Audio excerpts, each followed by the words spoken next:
are you, Bob?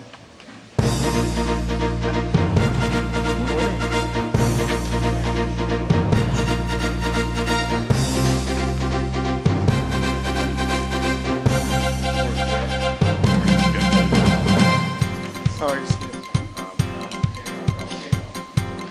You care for coffee this morning? Lots of paper this morning. Yes, indeed. I already wrapped the pot back there. Thank you.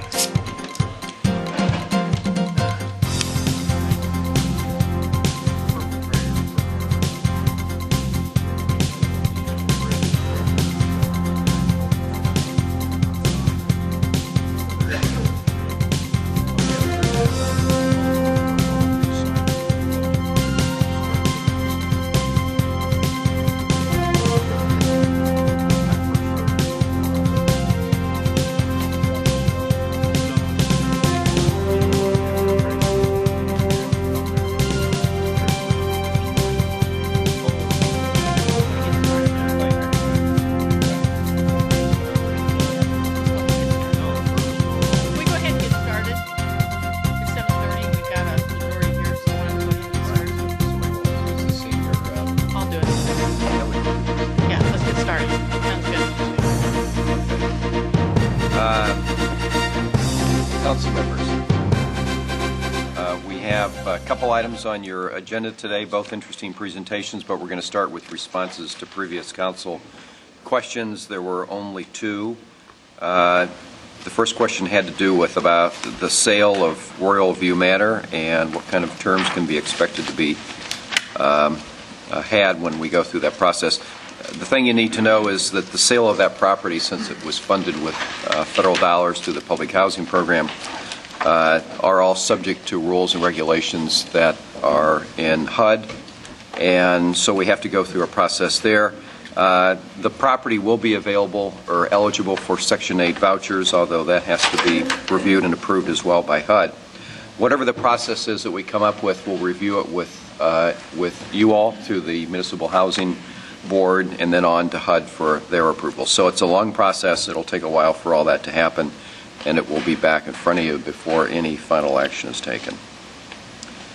The next question, can staff review rates and options for special events parking issues and report back? The answer is yes. We are looking at that very issue and are going to have a recommendation for you that will be before you. We're going to look at some special event parking, and we're going to see what kinds of adjustments can be made in rates to, on a temporary basis, to help us be more competitive with various businesses or users that are in dire straits or leaving or whatever that we might be able to do to help them stay in their occupancy downtown. So we will be back in front of you on that issue hopefully within the next month or so. That is all that we had in the way of questions, and if you're ready, Mr. Mayor, we can go forward with the first presentation on park plan disposition process. Let's go ahead. Just by way of brief, I guess, Phil, you're going to lead off here. Come on up. Just by way of introduction, you had a number of issues that came up with you before when there was the consideration for the sale of a piece of property near Waveland Park. And then also there was a proposal to purchase property that was part of Glendale Cemetery. And the request back to staff has been to review our process. How do you go about doing that and get that process nailed down before we actually circle around and start going through the review of those two proposals? So we spent a lot of time. Phil and others in Parks and Engineering have looked at this and have, I think, a pretty good process for you. So with that, Phil. Well, before you start, I'd be very interested to hear what we have to say, but part of it had to do with the citizens and the owners of this property. And so hopefully they've been included or will be included in this process.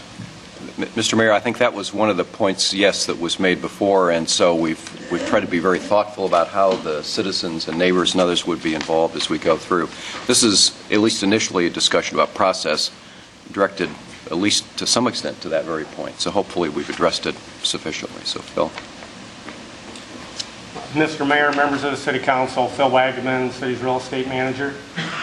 Rick gave a pretty good introduction. We received 2 requests. One involves Waveland Golf Course property that's just north of the Waveland tennis courts.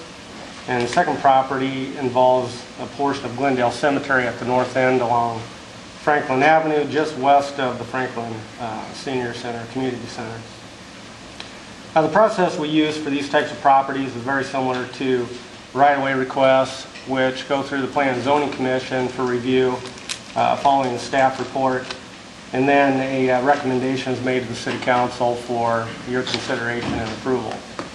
Both right-of-way requests and these types of sales, such as Parkland Cemetery, both require vacation of the property as public use.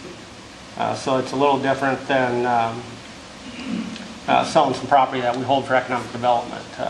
Those types of properties don't need to be vacated first. So, process includes staff review, including research for deed restrictions, fair market value analysis, zoning and other issues related to each request to determine if the requester is advisable to proceed or not.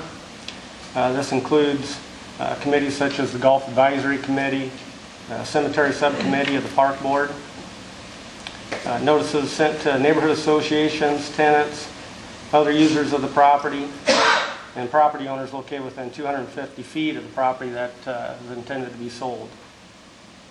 So on the Waveland Golf Course property, that would include everybody along Observatory Road. There's probably 5 or 6 residents along that road. Anybody else within 250 feet. Staff report is submitted to the Park and Recreation Board to consider the request. And after the Park Board review, they make a recommendation with city staff comments to City Council for approval or denial of the request. Once it gets to Council, you have the option to either declare it is not excess and retain the property for parkland or cemetery purposes and deny the sale of the property. Or you can determine that it is excess and you are interested in selling the property and direct us to proceed with the required hearing process to vacate and sell the property. And we've come up with 3 options for the 2 properties that are up for review. These may or may not apply to every situation, but we think these are the 3 options that would apply to these 2 cases. The parcel would be sold at fair market value, subject to specific use and development criteria recommended by staff, the Park Board, and Council. We're required to set a hearing on the vacation and sale of the property. And that hearing would be subject to any future zoning approvals that would be required for any development on the property. At the hearing, if it is approved to sell the property, we also have to read 3 vacation ordinances just before we can sell the property. And if that's approved and all the zoning regulations are met and approved, then we would close on the sale. I'll lift one piece out on that first option. We would notify other public adjoining owners, just like we discussed before, everybody within 250 feet of the property, and allow other competing offers to come in with a deadline date before we would bring it to a set hearing at the City Council. So Phil, would that include neighborhood associations and such that would be? Yeah, they would all be notified before it gets to City Council. In fact, they'd be notified as part of the Park Board review process. So all those responses that would come in would be part of the staff report and the Park Board communication to Council. Option B would be only considered to sell park or cemetery land as part of a comparable land exchange. In this case, the same process would be followed, except that we'd be exchanging the property at fair market value for a comparable piece of land, whether that be in terms of size or square footage or just value. They'd be a comparable fair market value. Does that need to, excuse me, does that need to be adjoining? That would be up to you folks. Wouldn't necessarily need to be adjoining. Could be another piece of property that we would like in another location of town for a park. Okay. Or it could be adjoining our own land. Okay. But it would be council's decision It'd be as to council's whether or not that decision. was considered to be confirmed. Okay. In fact, one of our proposals is for a land exchange, and that's why we wanted that as one of the considerations there. The third option that we would see to be available would be to sell it only to the requesting party as part of a development project.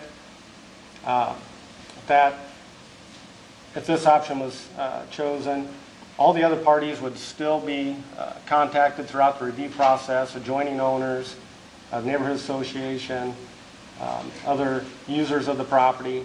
They would also be notified on the front end of the process through the park board and through the hearing process. But it could be council's determination that they are only interested in selling it for the specific development, and they could proceed in that manner.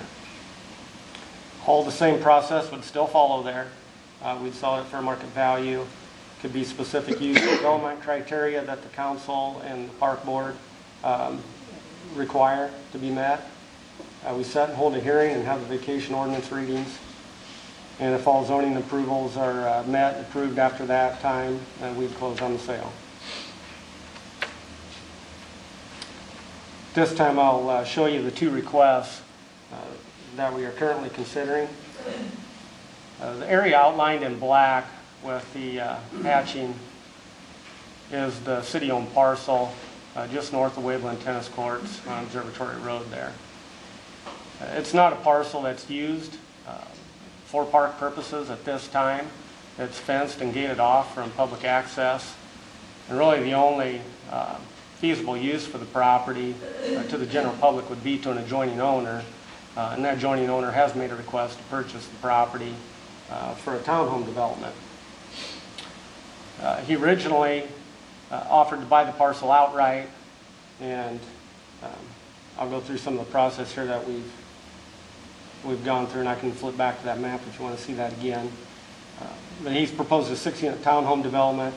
2 of the units will be on the city's parcel, and 4 of the units will be on the adjoining parcel.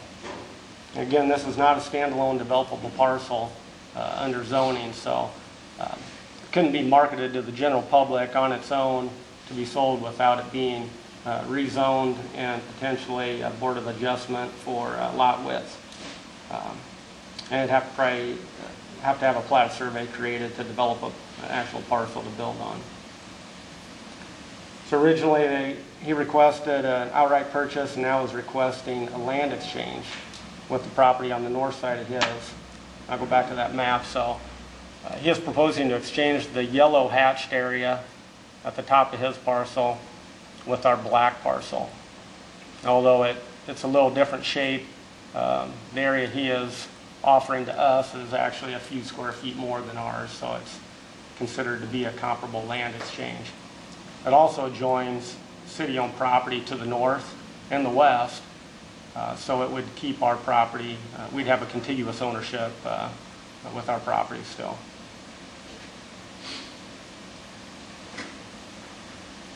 The process to date for this request has been fairly extensive to this point. It's gone through a city staff review.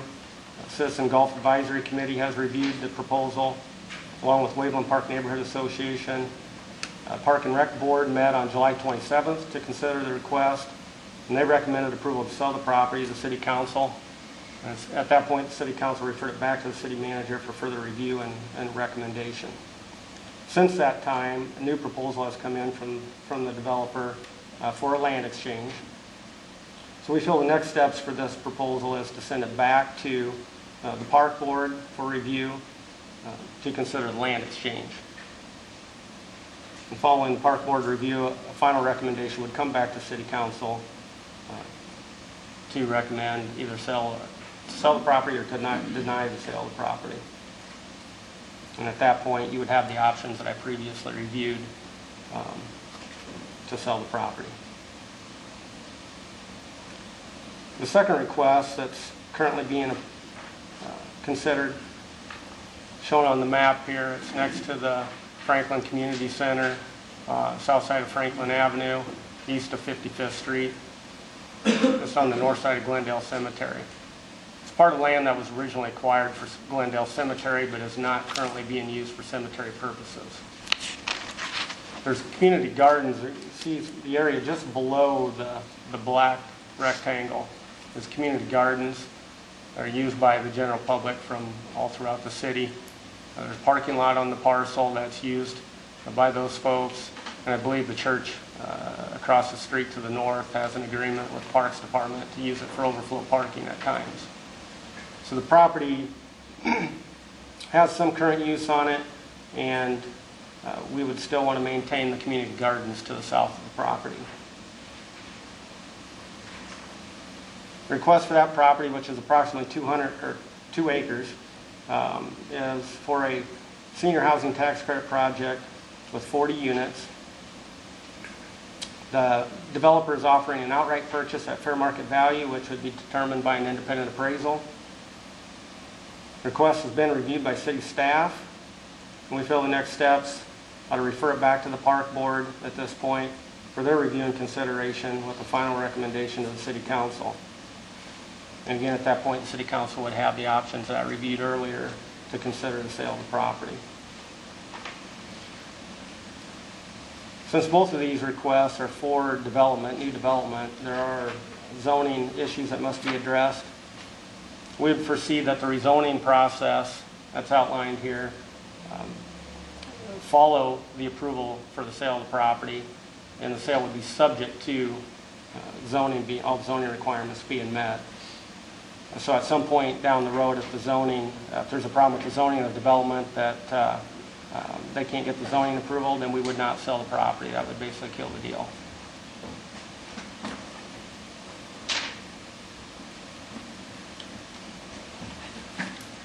The zoning process would take some considerable amount of time with some of the actions that are required there. And City Council would have an opportunity, it looks like at least one or more times following the hearing on the sale of the property to consider further actions on the items. Phil, could you walk through the timeline? Because we're going back to Parks and Rec, then it's got to do P&Z, then it comes to the council. So Okay. how much time are we talking about? Are we talking about a 2-month period, a 3-month period? And I know on tax credits there's a time-sensitive issue, and I don't know what that debt, we just have gone through a process, but then on... I think the tax credit process is completed for this year. So they're looking at it for next year, so it wouldn't... Next year, I believe. Right. Okay, so then that, Yeah, the wave one. The park board is probably, I would guess, and Don can speak as well, but 60 days. And then the hearing process for city council is usually what requires 2 council meetings, so you're looking at another month there. And I would say, And then you've got P&Z as I well. would say at least 3 months just to get to the point where you're approving the sale subject to zoning approvals. The zoning approvals may take another 90 to 120 days for something like this because it requires rezoning and possibly even Board of Adjustment review. So is that going to be after it goes through Parks and Rec, then it will do the P&Z process? Correct. So We you're envision- talking about, you're talking 4 or 5 months. Yes, definitely. For this type of request, that would require all the development reviews that it requires. And most developers don't want to go to P&Z up front and spend that time and energy up front if they don't know that the board, park board, and council aren't going to be supportive of the sale. So it falls on the tail end of the process, typically. I can gather your concern is the length of time.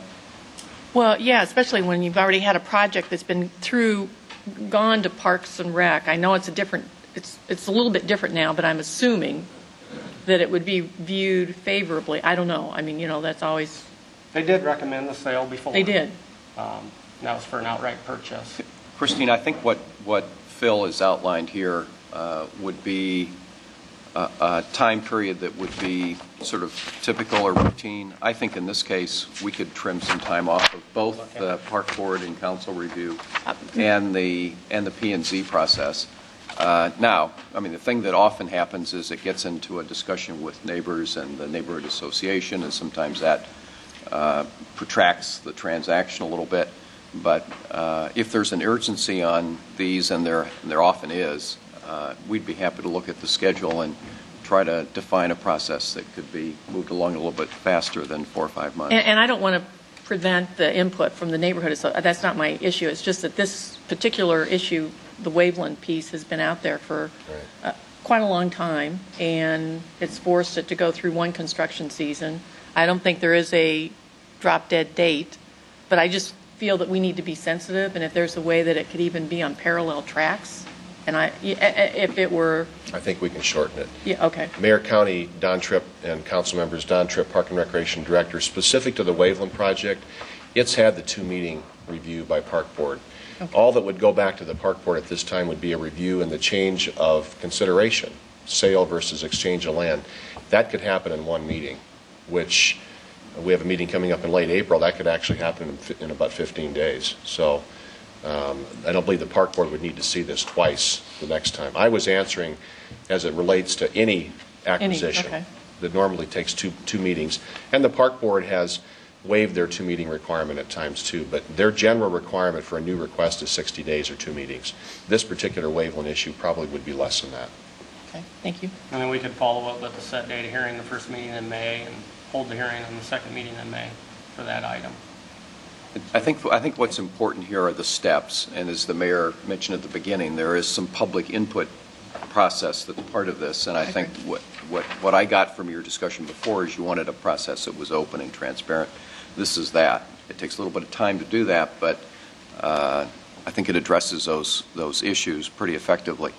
But that's not to say in specific cases that we couldn't look at ways to shorten it up, both at the Park Board and Council level as well as the P&Z Commission. So, but it's also fair to say that in a lot of cases these kinds of requests do take extra time because there's so much concern, particularly when you get to the matter of the land use and what's going to happen in the design of it. So we don't want to overpromise, but I certainly think we can speed it up in cases. And the developer could certainly run concurrent with the zoning process if they chose to. They just take a little risk. Well, it can, but really this process is set up for the council to make a determination as to whether or not the property is excess. And if it's not excess, if you don't want to sell it, then it's really pointless to spend everybody's time going through the zoning.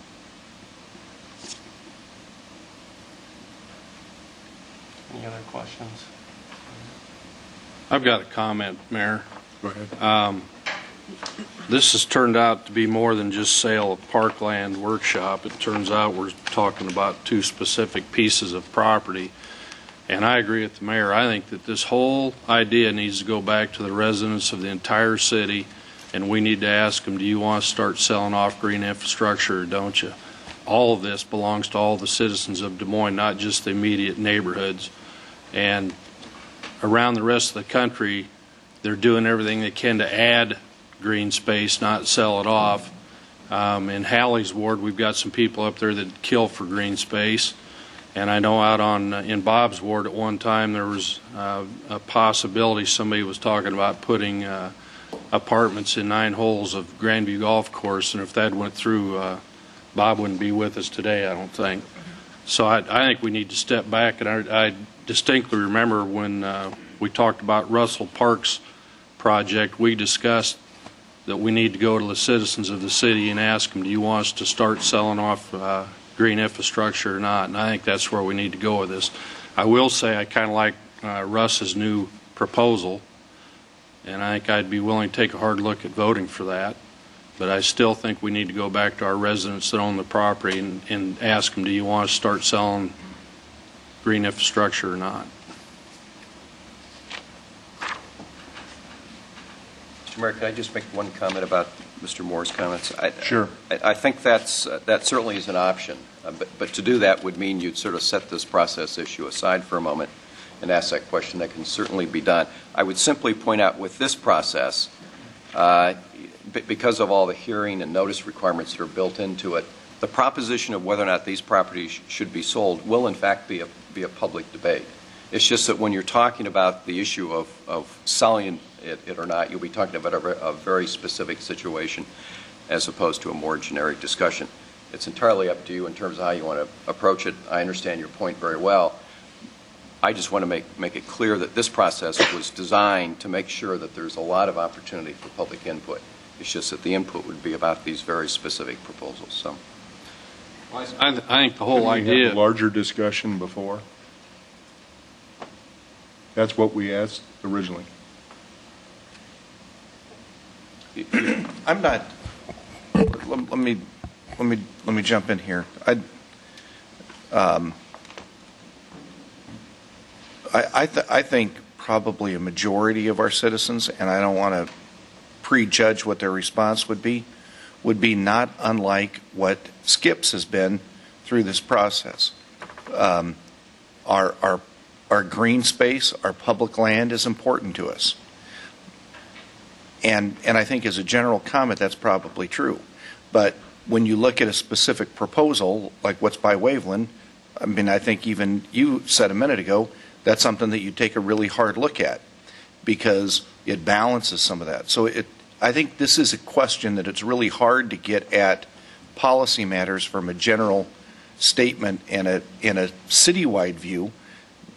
I like, and I didn't know anything about what Rick was going to talk about today, but I like the idea of having kind of an expanded set of rules and procedures for specific developments so that we can weigh in on it. And I think there's probably interest groups that represent a broader community that'll engage right away. I know they did at Waveland, with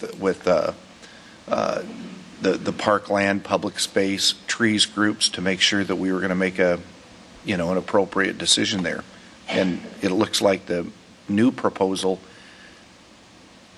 targets some of the things that they were worried about. So I'm only weighing in on the question of, do you do a broad, citywide, do we cast our net there on a big question, or is it more important to make decisions really well on specific proposals before us? There's always a lightning rod, but the truth is there aren't 10 of these a year. We don't do them a lot. We have 2 before us right now, and that's about it for the last couple of years. So I'd like to make sure that we keep a process that is really open and transparent on the individual projects that we're dealing with to make sure that there isn't a good solution out there. I think the delay that we've been under for the last 8 or 10 months on Waveland will turn out to be really, really good for the city as a whole, and maybe for the neighborhood right there. I would be curious, just following up on your comment, because that was a question I had. How many times has this come before the council where we have been asked to take action on excess park property? I mean, we're asked to take action on, in fact, there's one tonight, on excess property as a result of the freeway. The Madden construction company is purchasing land right there on the freeway, and we've gone through a process, and we have that's dictated to us by the state more or less because of how that was acquired. But how many other times has it come before the Parks Board or City Council to a deal with excess parkland? It's not. I can't remember. Parkland or cemetery. Yeah, Mayor, Council, Don Tripp again. Infrequent. I'm just talking to Phil here. In my 20 years, a handful, probably less than 5. That's one point. The second point is the Park Board, I think I can speak for them. Joe Galloway's back here in the audience too. They're not interested in selling parkland, and we're not as a staff either. These requests for sale have come to us infrequently. We've looked at their merit when they've come and tried to determine whether or not it was excess and not something of value to the parkland. And frankly, their attitude most recently has been to not sell at all, but to look for the potential of some trade. And so I think the parks proposal would be of even greater interest to them. But we'll get you that report. It's very infrequent. So have there been times when requests have actually come to the Parks Board that were denied, and so they would have not come up to the council that we wouldn't have been aware of? I can't recall. I'd like to get you a report on it because it's, again, it's not it hasn't been very often. Okay. Anything else? Thank you, Don. Occasionally people ask me that I didn't look left. Hallie? Bob? No, fine when it counts. Some people say you look left too often, too. There you go. All right. If there's no other comments on that, let's move on to the Blank Park Zoo discussion.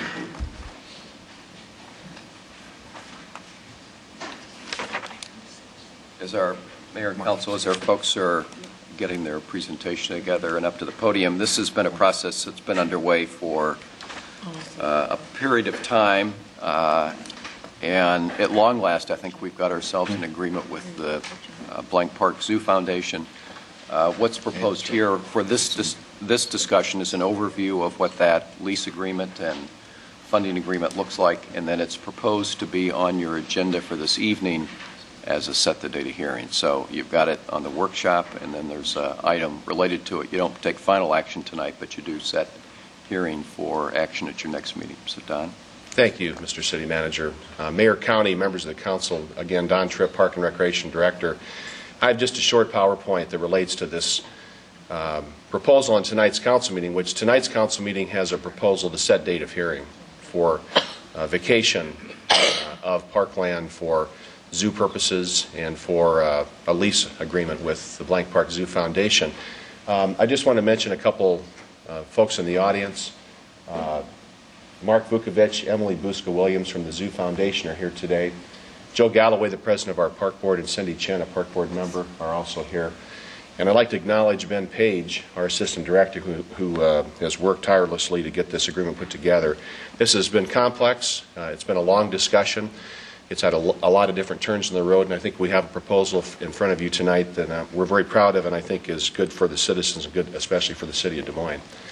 The proposal will net $24.7 million of planned improvements and also provides what we believe to be an improved operating environment for Blank Park Zoo.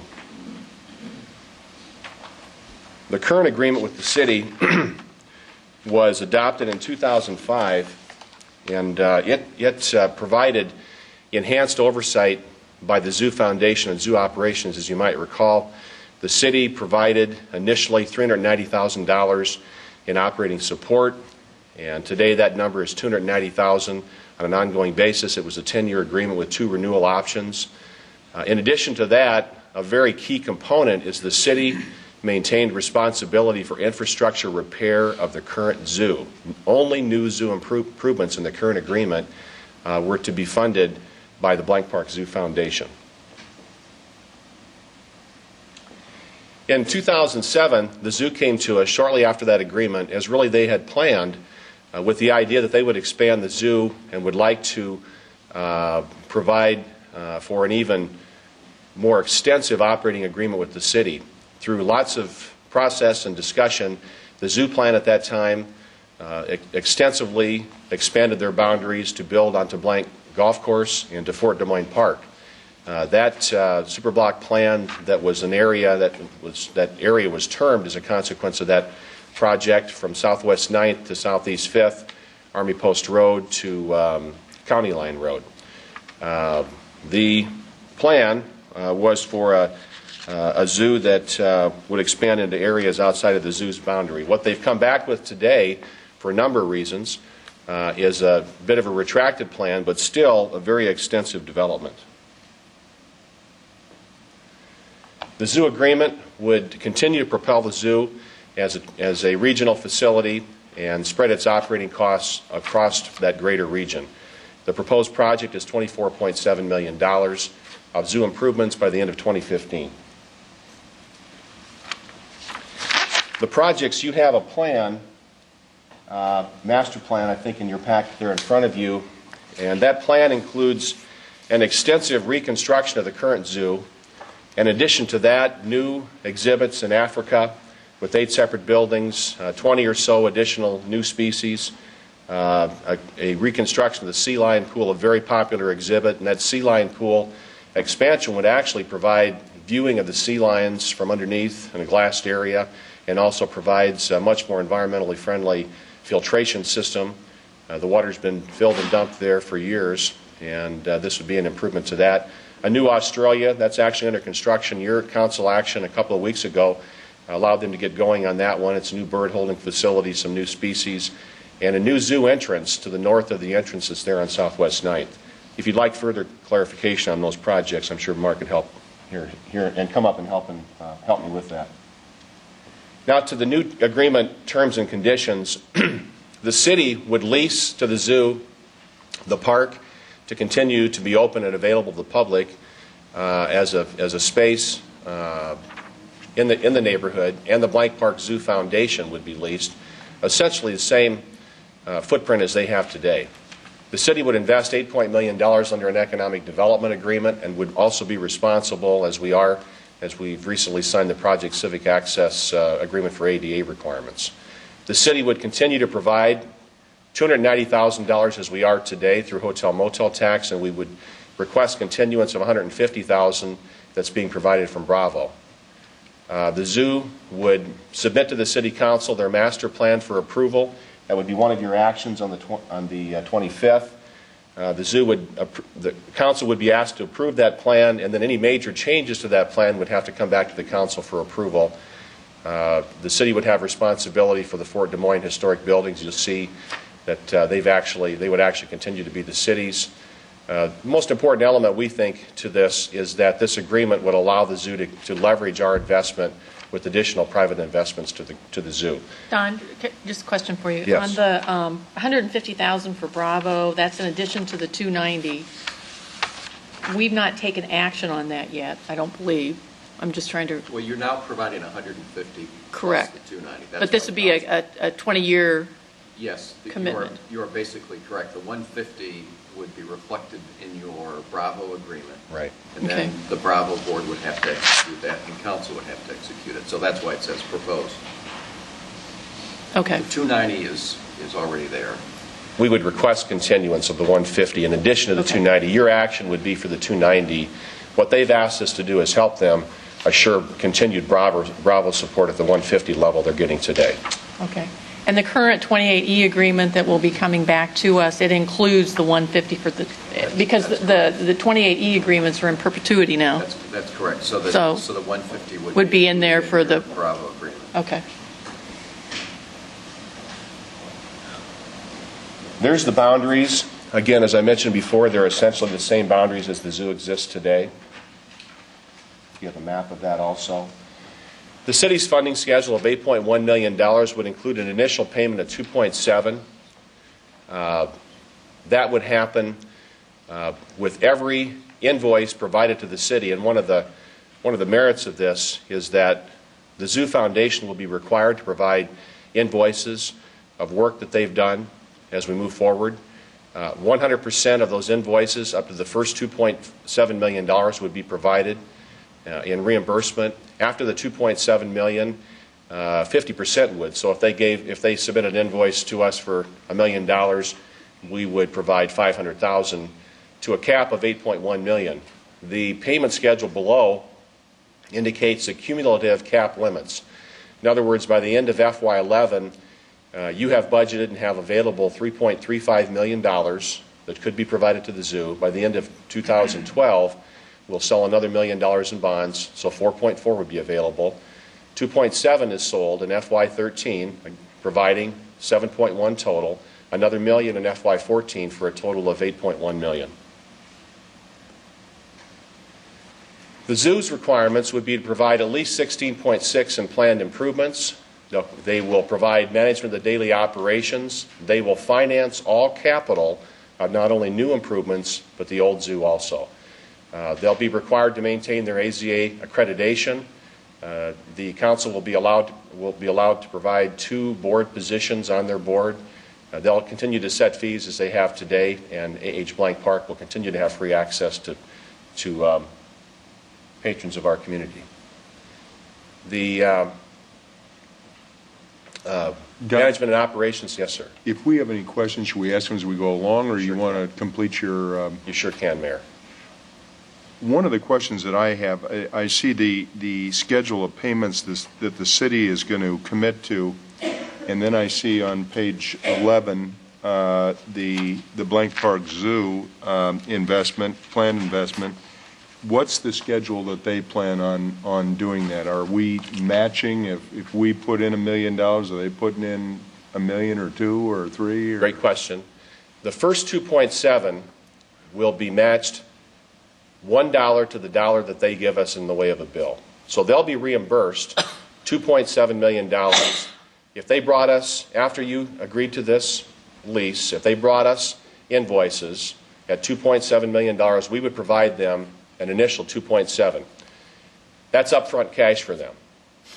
You may recall that a couple years ago they had a request of about $12 million in. They backed off of that number about a year ago to have more upfront money available. After the $2.7 million, if they provide $1 million in documented expenses, we would reimburse them $500,000. By the end of 2015, they have a schedule that shows that they will invest $16.6 million in total to the improvements that I mentioned before. So the total project is about $25 million, $24.7 million, including our 8.1 and their 16.6. At the end of the day, you're putting in about $1 to their 2. Don, these are all new expenditures, nothing retroactive, right? Actually, they're going to be able to, with this contract, provide to us invoices on previous expenses dating back to 2010 and capital work that they've done, because they've done some capital work up to this point that is reimbursable under the terms of this contract. And what would be the dollar? Can I answer the question maybe just a different way, Don, if that's all right? If the zoo, so he talked about the first 2.4 million, which just 2.7 million now. That was that's how we finished it. Once that's done, and that's in part because like 2 weeks ago we voted to approve a $3.8 million, I think, contract on some things. We're behind the schedule that they wanted. The sea lion exhibit, can I say this, Mark? It's closed. The filtration system and other things. And that's all a result, I think, of this process taking way longer and not having confidence to spend the money that's in their endowment and other things on these projects that is part of the old zoo, quote unquote. So once that's done, the zoo will go out and fund the improvements, and let's say they spend $2 million as part of Australia. They would submit that. We would give them $1 million of the 2 that they spent, kind of the 2 for 1 that they spend 2, they get 1 back from us. But in reality, it turns out to be a 1-for-1 match, because once we reimburse them the $1 million, they have $1 million in, we have $1 million in. So the second $5.4 million after the initial 2.7, that's essentially a dollar-for-dollar match, which I think is what your question was, Mayor. It is a match from that point forward. So if some of this is retroactive, how many dollars have we already accumulated then? I'm not certain. You did issue a contract, a private construction contract on work that actually by the old agreement would have been our responsibility. That private construction contract was $3.8 million. They've just started this work. I understand they have some documentable expenses. We haven't seen them yet, but we understand they have some to the tune of about $1 million. That's got to pass our review by Finance Department, that it actually meets the terms of this agreement. So, Don, just to kind of wind up this discussion, at the end of 14, when the city's got 8.1 in here, the zoo's going to have their 16.6? Actually, yeah, by the end of 15. Okay. Because they have another year or so of capital work that they'll be doing beyond our FY14. All right, so the time frame for this project is 15. Mm-hmm. Yes, sir. Right? Okay. And they will continue doing fundraising during that time period? Yes. Yeah, and they actually, the agreement is actually a 25-year agreement. Their master plan calls for fundraising beyond that, and 2 other phases of development beyond their first phase, this $24.7 million. They're intending to make other improvements. So then there would be a likely amendment to the agreement going into phase 2 and phase 3? The agreement will cover that, but that's all their money at that point. Okay. Our only commitment is this $8.1 million as a part of this first phase. Okay. So, Rick, do we have money available for the retroactive Mr. in our Mahaffey? budget? Yes, sir. The 2.7 million that has been talked about here is part of the 8.1 million. Council has approved the 8.1 million in your capital budget, and you have funds in the current account plus what you're going to have available now that will allow for that payment to occur in this current fiscal year. So you have already taken action to make these funds available. With approval of this agreement, you would be actually committing the funds for that purpose. Okay. Just a couple of slides left. Again, tonight, you'll set date of hearing. On the 25th, several actions. You'll need to amend the master plan for the super block. You'll need to approve their master plan, as we mentioned before. You'll have the first reading of the Parkland Vacation Ordinance and approval of lease and management agreements and the Economic Development Agreement. And then second and proposed final reading on May 9th. And that's it. Happy to answer questions that weren't covered through the course here. Anybody have anything? Can I just add a couple of comments? Absolutely. Like all the things that we've done with these complicated agreements, there have been some, tough, frustrating days. Mark Vukovic is out there laughing, which he didn't do much the last 2 months. But this will be a good time to get this done. I'll tell you, going back like 18 months or 2 years ago, I think we knew this, that it would be a $25 million project, that the city would have $8.1 million in it, and the zoo would have 16 or 17 in it, and that they'd lease it, and we'd move forward.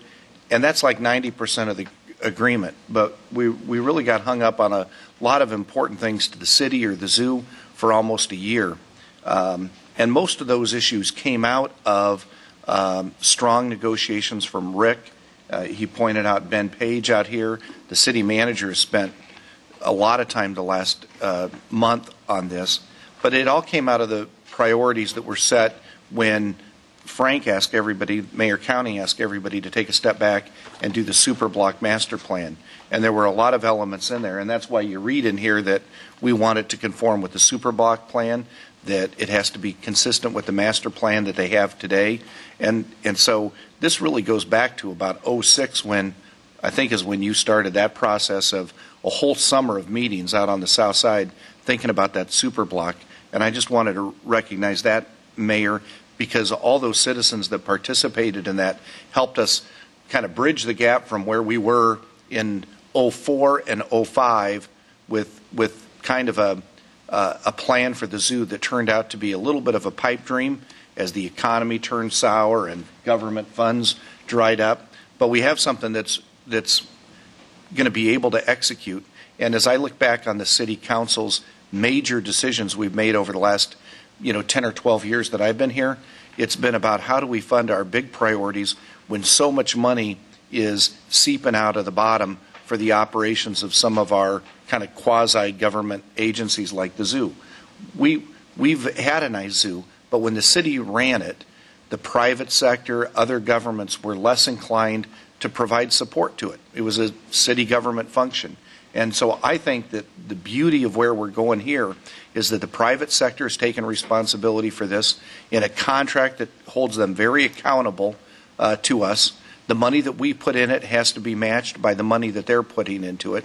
So while it can be funded and we can spend that money, Mayor, by 2014, we'll only spend it if they raise and spend their share as well. Yeah. So I think this is a great agreement. On top of this, I think it's given the private sector some confidence that the state has improved the 5th Judicial District out there. They've provided money for a fence and some separations, a grander entrance coming in. Senator Matt McCoy that represents that area in the west side of Des Moines has been very instrumental in making sure that that happens. I'm really happy that hopefully soon this will lead us to a new chapter with the zoo. And I'm really proud that the city staff worked so hard to make sure that we had every safeguard for the citizens. I should probably point out Ann DiDonato that did a lot of the legwork too in writing the agreement before Jeff got here. That's right. Yeah.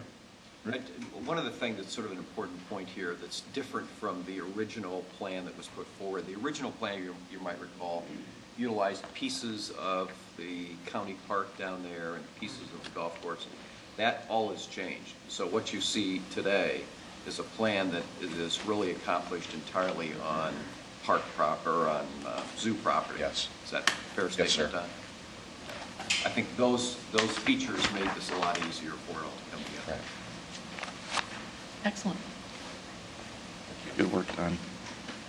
All right, does anybody have any other questions, either the manager or staff? I've got one. Rick, when are we going to have our workshop on city safety policies? We're working on the preparation for it. I don't know if we have a date for it yet, Alan. The schedule for the workshop presentation on employee safety. There's not a date there. Thank you. All right, let's open it up for public comment. Anybody in the audience have some things to say? Mr. Galloway coming forward. Mr. Mayor, council members, Joe Galloway, 3622 Davison Road, Des Moines. 25 days until John Crompton comes to town. You may have heard about that, maybe you haven't. Anyway, Dr. John Crompton is to the parks industry what Michael Jordan was to basketball, or maybe he's better than Michael Jordan. I can give you an affidavit. I've heard him twice. He is as entertaining as Bob Hope. He is as inspiring as Bobby Kennedy, and he backs everything up with scientific evidence as to how parks can boost a city, revitalize neighborhoods. Actually, this idea came about because when Chris Coleman came to our Park Board Executive Committee, we were brainstorming, and he said, geez, we have some declining neighborhoods. What can be done to help out these neighborhoods? Can parks somehow be used to build these neighborhoods back up? And a light bulb came on in my mind, and I said, I know just the guy to come and help us out with that. And that's what he's going to be coming here for. May 4th and May 6th. Mark your calendars. This goes for everybody in the audience, too. You're all invited. He'll be at the Arts Center on Wednesday, May 4th at 6 o'clock, and at Hy-Vee Hall at noon on Friday, May 6th. And the presentations will be a little bit different, but basically about the same thing, about how parks are important to cities and help cities become world-class and can revitalize neighborhoods. So everyone is invited. Now, we do ask that you get a ticket. It's a free ticket. Friends of Des Moines Parks has stepped forward to help pay for his expenses because the city is not shelling out for his expenses. We've also had help from the Iowa Cubs, from the Founders Garden Club to help pay the expenses of this visit.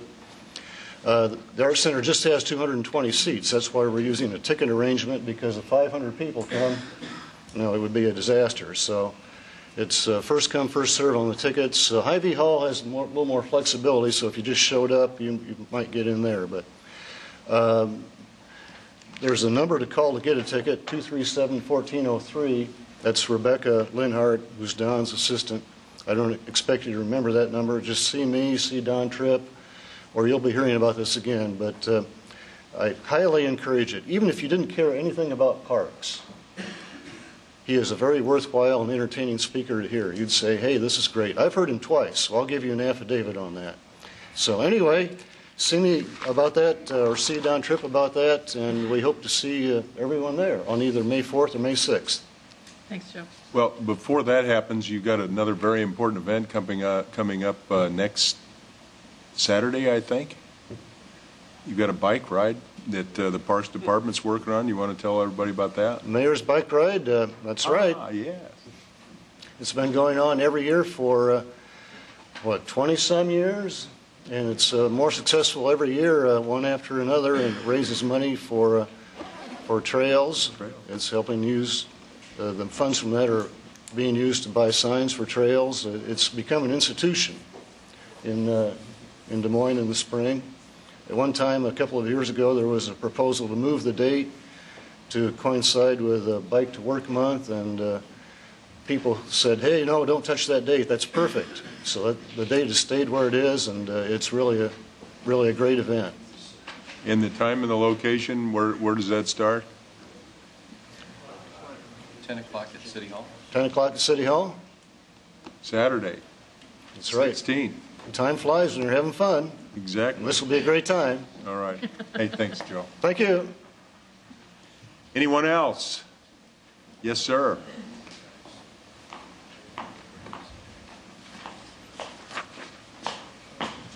Mr. Mayor, Mr. Clark, members of the council, I'm Russell Parks. I live at 1509 Pleasant View Drive in Des Moines. And I just wanted to add a couple of quick comments to the parkland disposition issue.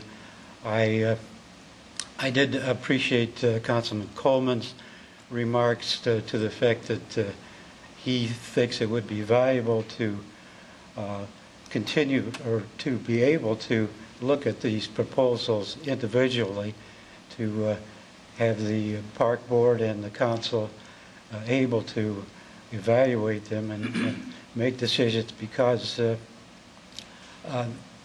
these projects can have benefits to the community other than just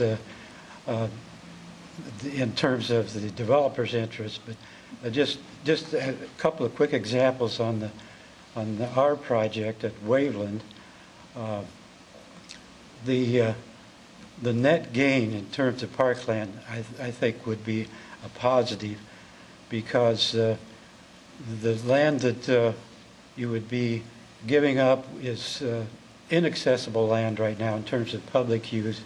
The land you would gain would be added to the Cummins Woods property to the north, and would it would enhance that area and give more opportunity for development of that Cummins Woods area.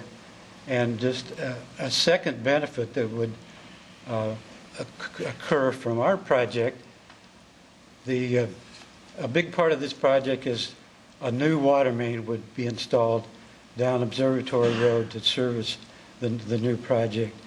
And the Waterworks has agreed, and I have this in writing, that they will, after we install the new main, they will hook up the 4 existing homes on Observatory Road to the new main free of charge. And these existing lines date back into the 40s. One of them is so old that it doesn't even show up on the Waterworks documents. So these are older, small private lines that are at risk of failure, that would be quite expensive to replace. So it would be obviously a big benefit to those existing neighbors that they would have a new water service hookup that would eliminate their risk of having a high maintenance cost in the near future. So I just wanted to point out that there can be benefits to the community in general, other than just to the developers that are hoping to proceed with these projects. Russ, do the private property owners, are they even aware that they have private water lines? My guess is they're probably not. Well, I Normally what can't speak happens to in those that. cases. I know 1 or 2 are aware. I know the people that live in the home I used to live in are aware of that, because they had their water shut off not too long ago while emergency repairs were done. So, yeah, it's they are definitely at risk. Okay. All right, thank you, Russell. Thank you. Anybody have any questions? Anyone else to speak? All right, thank you all for attending. We will sit adjourned until this evening. Thanks. 2 things. Has Brian gone? Oh, wait a minute.